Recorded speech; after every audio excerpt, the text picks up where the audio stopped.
Okay, this is our formative quiz from 2-4, a great practice test for your exam. The first question is a beautiful question. It says 0.9 squared is greater than 0.9. Now, a lot of people might have said true right off the bat, because if you double something, you're like, well, it's got to be more than it was. But really, 0.9 squared is the same thing as 0.9 times 0.9. Now, I want you to listen carefully to this one because it's awesome. What is 0.9 as a percentage? 90%.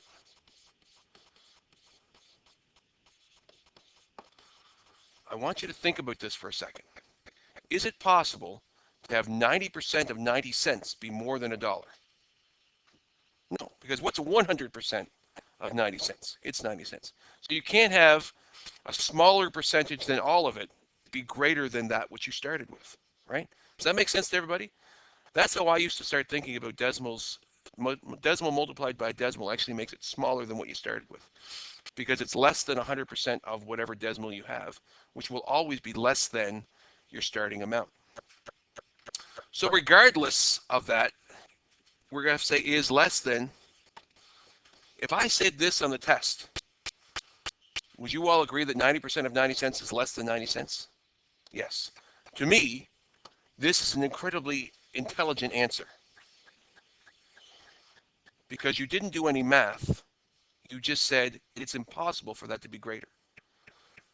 There are people, however, that did actually 0.9 times 0.9 is 0.81, and 0.1 is less than 0.9.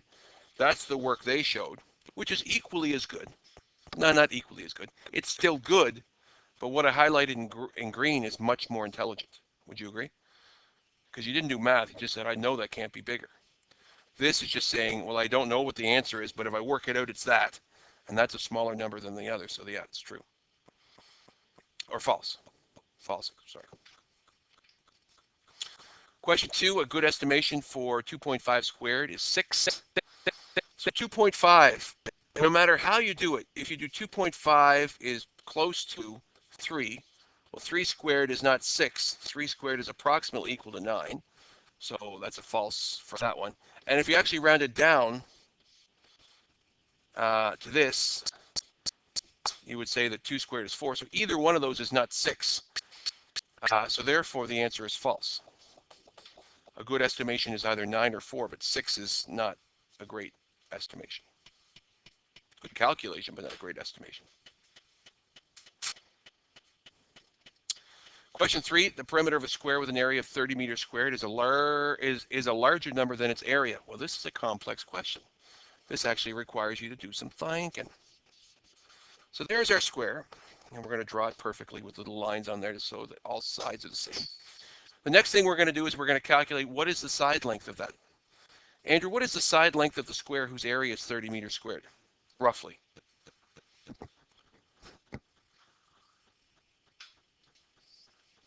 7. Well, that's the worst answer I've ever heard of. Square root of 30 is actually 5.5 roughly. 5.47. We're just going to make it 5.5. So therefore, 5.5 is approximately the area of 30. What's the perimeter?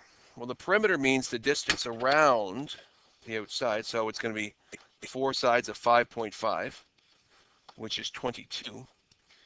Is the area larger than the perimeter? No, the perimeter's area, the number that represents the area, is larger than the perimeter, so therefore it's false. The perimeter is smaller than the area. And there's a great way to prove it. Question 4, 9 thousandths is a perfect square. Another way to say it is this going to be possible? Or is it going to be impossible to find a fraction that multiplies by itself to get you 9 thousandths? The answer is false.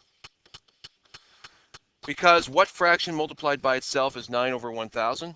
There is a numerator that works, it's 3, but there is no number that multiplies by itself to give you 1,000, so therefore 9 thousandths is not a perfect square. However, 9 100ths is, because it's 3 tenths. 9 10,000ths is, because it's 3/100ths, but 9,000ths is not a perfect square. So the denominator has to have even number of zeros is another way to think of it in order for it to be a perfect square.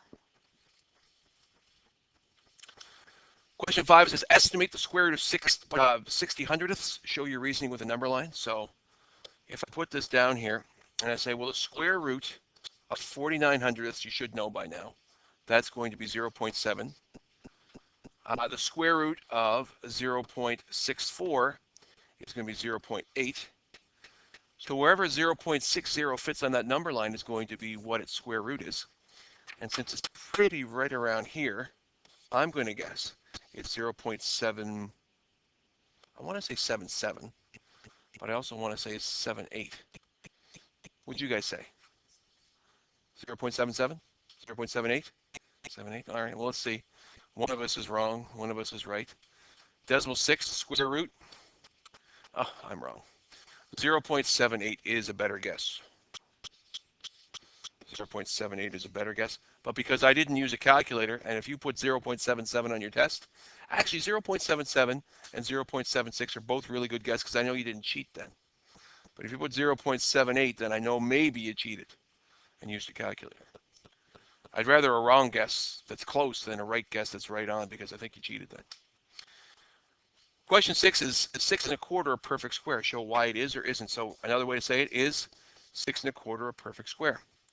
The answer is yes, it is. And here's why. You can't examine a perfect square, or you can't examine a fraction as a perfect square if it's in a mixed fraction form, but you can definitely look at it from a standpoint of an improper fraction. So when I change 6 1/4 to an improper fraction, I get 25/4. What fraction multiplied by itself is 25/4? The answer is 5/2, which means the square root of 6 1/4, the square root of 6 1/4 is equal to 2.5, or 5/2, right? Another way to look at it, if I was to say the square root, instead of saying as a fraction, if I said as a decimal, what am I actually looking at here? 6.25, right? 6 1/4, 6.25. Grab your calculator, do a little bit of investigative reporting, and say, what is the square root of 6.25? According to my fraction answer, what should it be? 2.5, right? And it's 2.5. So we actually can double check our answer if we want to think of it with an intelligent brain. Question 7 says that estimate the square root of 5/100ths. Estimate the square root of 5/100ths. Show your reasoning with a number line. So again, in order to make this number line, you have to know two things. That is a perfect square. 4/100ths is a perfect square. What is the square root of 4/100ths? 0.2.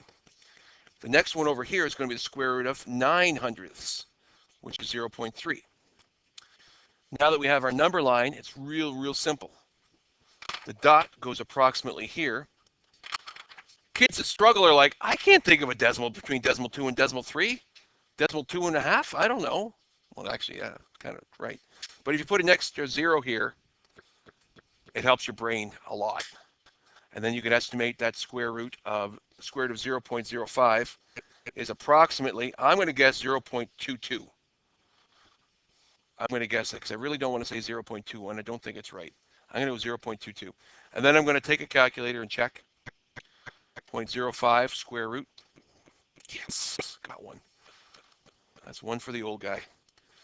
0.22 is the approximate square root of 0.05.